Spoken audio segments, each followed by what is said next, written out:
తెలంగాణ రాష్ట్రం ఏర్పడిన తర్వాత, ఎందుకంటే నీళ్ల కోసమే జరిగిన పోరాటం కాబట్టి, నీళ్లలోనే నిప్పులు పుట్టించిన ఉద్యమం కాబట్టి, తెలంగాణ రాష్ట్రం ఏర్పడిన తర్వాత గోదావరి నీళ్లను మన బిల్లకు మళ్లించాలనే ఒక సదుద్దేశంతో ప్రాణహిత చేవెళ్ళ ప్రాజెక్టును ఆనాడు, ఎందుకంటే సిడబ్ల్యూసి స్వయంగా చెప్పింది ఈ ప్రాజెక్టు సరైన ఆలోచన కాదు అని.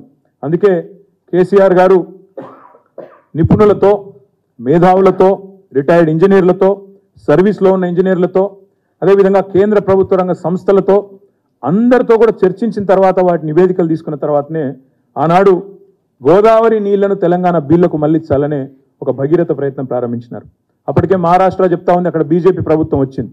మేము ఎట్టి పరిస్థితుల్లోనూ కూడా తుమ్మిడిహెట్టి దగ్గర ముంపుకు గురవుతుంది మా ప్రాంతం, కాబట్టి ఒప్పుకోం అని అక్కడ మహారాష్ట్ర ప్రభుత్వం తెగేసి చెప్పింది. ఎన్నింటికి మించి సెంట్రల్ వాటర్ కమిషన్ తుమ్మిడిహెట్టి దగ్గర నీటి లభ్యత లేదు అని స్పష్టంగా తన నివేదిక ద్వారా చెప్పింది. చెప్పడమే కాదు, ఆల్టర్నేటివ్ చూసుకోండి, ప్రత్యామ్నాయం చూసుకోండి అని స్పష్టంగా చెప్పిన తర్వాత సెంట్రల్ వాటర్ కమిషన్ లెక్కలు, వ్యాప్కో సర్వే, నిపుణుల సలహాలు, సంప్రదింపులు, ఇవన్నింటి తర్వాత ఆనాడు తుమ్మిడిహట్టి కంటే ఎక్కువ నీరు లభ్యత ఉండే మేడిగడ్డ వద్ద మరి నీళ్లు తీసుకోవడం మేలు అనే నిర్ణయానికి వచ్చి కాళేశ్వరం అనే ప్రాజెక్టుకు ఆనాడు శ్రీకారం చుట్టడం జరిగింది. అనేక సార్లు, ఒకసారి కాదు అనేక సార్లు పక్క రాష్ట్రంలో బీజేపీ గవర్నమెంట్ ఉన్నా, వారితో రాజకీయంగా వైరుధ్యం ఉన్నా అనేక సార్లు అక్కడికి పోయి మేడిగడ్డ దగ్గర మేము కట్టుకోబోతా ఉన్నాం, మరి ప్రాణహిత గోదావరి మొత్తం అంతా కూడా అక్కడ అద్భుతమైన నీటి లభ్యత ఉన్న ప్రాంతంలో కట్టడం వల్ల మాకు లాభం జరుగుతుంది, మా రాష్ట్రానికి, అదేవిధంగా మీకు కూడా ఇబ్బంది తప్పుతుందని చెప్పి వారిని ఒప్పించి అంతర్రాష్ట్ర ఒప్పందం కూడా చేసుకొని మరి ఒక డిప్లొమసీ చూపెట్టి, ఒక వాటర్ డిప్లొమసీ అనే కొత్త ఆలోచన విధానాన్ని కూడా శ్రీకారం చుట్టి గోదావరి పైన బరాజుల నిర్మాణం చేయడం జరిగింది.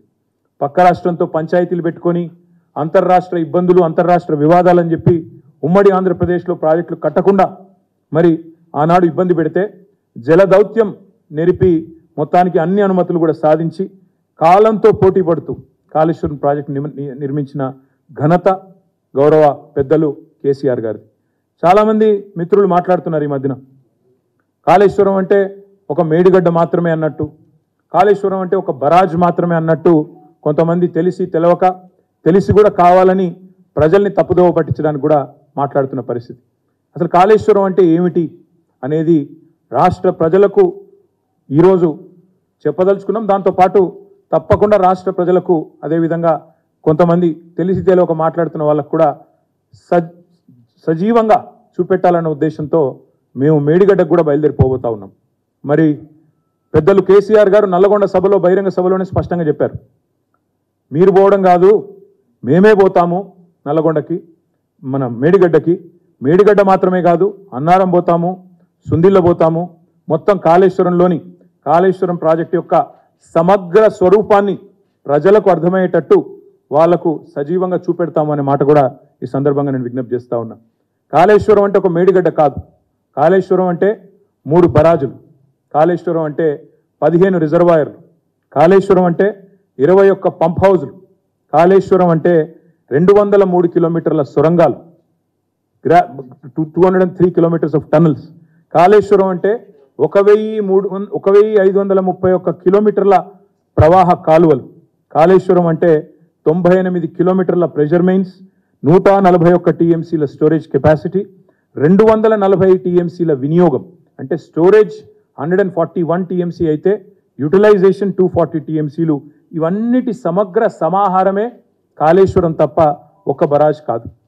1,00,000 కోట్ల విలువ చేసే ప్రాజెక్టు అని ఒకవైపు చెప్తూ, 1,00,000 కోట్లు కొట్టుకపోయింది అని చెప్పి ఒకవైపు చిల్లర మాటలు మాట్లాడుతూ, ఒక 3-3.5 వేల కోట్ల బరాజుని, అందులో 84 పిల్లర్లుంటే 3 పిల్లర్లకు ప్రమాదం వస్తే మొత్తం బరాజే కొట్టుకపోయింది అన్నట్టుగా, ఏదైతే కాళేశ్వరం మొత్తమే కొట్టుకపోయింది అన్నట్టుగా చిత్రీకరించే ప్రయత్నం చేస్తున్నారో, అందుకే ప్రజలకు చెప్పేది, కాళేశ్వరం అంటే ఒక మేడిగడ్డ కాదు, కాళేశ్వరం అంటే 3 బరాజులు, 15 రిజర్వాయర్లు, 21 పంపింగ్ స్టేషన్లు, పంప్ హౌజులు, 203 కిలోమీటర్ల టనల్స్, 1531 కిలోమీటర్ల కాలువలు, ఎన్నింటితో పాటు అన్నింటికి మించి 40 లక్షల పైచిలుకు ఎకరాలకు నీరిచ్చే కామధేనువు Kaleshwaram. Kaleshwaram is not a simple project. 88 మీటర్ల ఎత్తు నుంచి సముద్ర మట్టం మీద 88 మీటర్ల ఎత్తు నుంచి 618 మీటర్ల ఎత్తుకి మరి గోదావరి గంగను పైకి తీసుకొని పోయే ఏటికి ఎదురెత్తుతూ పైకి తీసుకొని పోయే ఒక బృహత్తరమైన కార్యక్రమం కాళేశ్వరం. ఇంకొక మాటలో చెప్పాలంటే తెలంగాణ టోపోగ్రఫీ తెలిసిన వారికి తెలుసు, తెలియని వారికి తెలియదు. తెలంగాణ దాదాపుగా ఒక గుడిసెలాగా ఇట్లుంటుంది. మధ్యలో హయ్యర్ ప్లాటో ఉంటే రెండు వైపులా, ఒకవైపు కృష్ణ మరొక వైపు గోదావరి. కృష్ణ 100, 110, 120 మీటర్ల స్థాయిలో కృష్ణ ప్రవహిస్తుంటే అబవ్ సీ లెవెల్. ఇంకోవైపు గోదావరి 80, 90 మీటర్ల లెవెల్లో గోదావరి ప్రవహిస్తుంది. పైన హైదరాబాద్ లాంటి పట్టణం 535 మీటర్ల పైన హైదరాబాద్. కొండపోచమ్మ సాగర్ లాంటి ప్రాంతం 618 మీటర్లు. లక్ష్మీదేవిపల్లి షాద్ నగర్ ఏరియాలో 650 మీటర్లు. ఇట్లా ఏటవాలుగా ఉండే ఒక పరిస్థితి తెలంగాణది. తెలంగాణ యొక్క టోపోగ్రఫీ, దాని యొక్క పరిస్థితి తెలిసిన వాళ్ళు ఎవరైనా సరే తెలుసుకునేది ఏంటంటే దిగువన పారుతున్న గోదావరిని ఎగువకు ఎదురెక్కించడానికి, రప్పించడానికి చేసిన భగీరథ ప్రయత్నమే కాళేశ్వరం. తెలంగాణ రాష్ట్రానికి కామధేనువు, తెలంగాణ రైతాంగానికి కామధేనువు కాళేశ్వరం.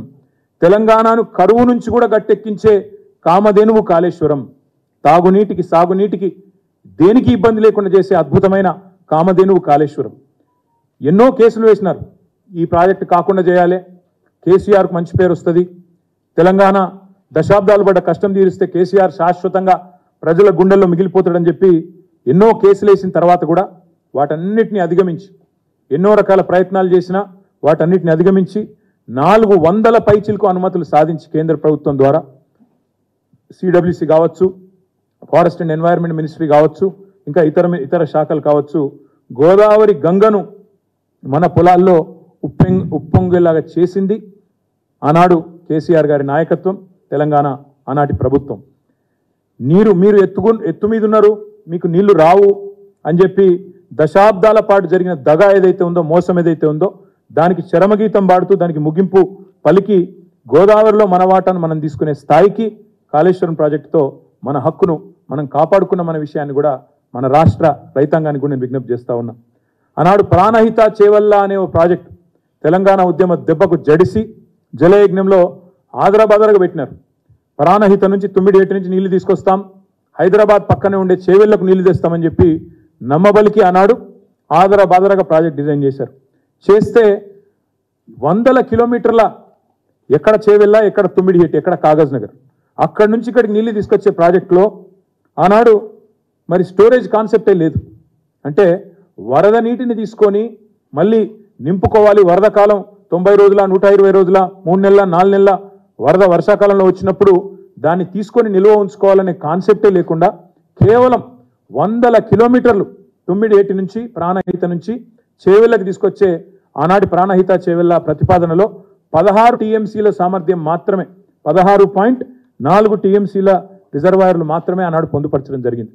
దాన్ని పూర్తిగా సవరించి ఆనాడు అది కూడా లేదు, నిజానికి స్టోరేజ్ కాన్సెప్టే లేదు, మన్నించాల. అక్కడి నుంచి నీళ్లు లిఫ్ట్ చేస్తాం, 16.4 టీఎంసీల నీళ్లు లిఫ్ట్ చేసి 16.5 లక్షల ఎకరాలకు నీళ్ళు ఇస్తామని చెప్పినారు తప్ప రిజర్వాయర్ కూడా ప్లాన్ చేయలేదు.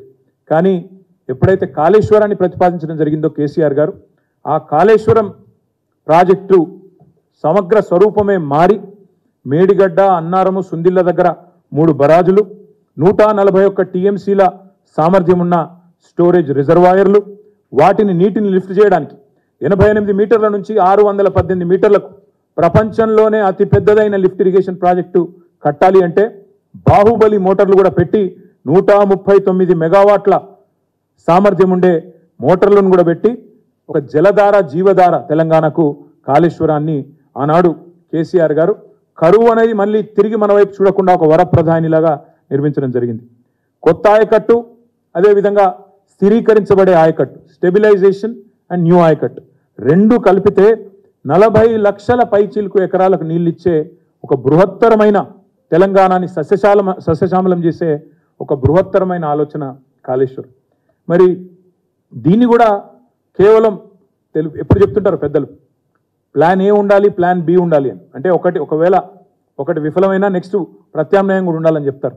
అదే పద్ధతుల్లో చాలా ఆలోచనతో తెలివిగా ఇంజనీర్లు అందరూ కూర్చొని అహోరాత్రులు శ్రమించి డిజైన్ చేసిన ప్రాజెక్టు, ప్లాన్ చేసిన ప్రాజెక్టు కాళేశ్వరం. ఇది మల్టీ స్టేజ్ లిఫ్ట్ ఇరిగేషన్ అని మీకు తెలుసు. ప్రతిసారి మేడిగడ్డ నుంచే ఎత్తిపోయాల్సిన అవసరం కూడా లేదు. ప్రతిసారి మేడిగడ్డ నుంచే నీళ్లు ఎత్తి ఆల్ ద వే కొండపోచమ్మ సాగర్కి తీసుకురావాల్సిన అవసరం లేదు. ఒకవేళ కడెం ప్రాజెక్ట్ నుంచి కనుక ఓవర్ఫ్లో వచ్చి ఎల్లంపల్లికి వస్తే అక్కడి నుంచే నీళ్లు తీసుకోవచ్చు. లేదా శ్రీరామ్ సాగర్ ప్రాజెక్ట్ నుంచి డైరెక్ట్గా ఒకవేళ వరద వస్తే ఫ్లడ్ ఫ్లో ద్వారా మిడ్ మానేర్ నుంచి లిఫ్ట్ చేయొచ్చు.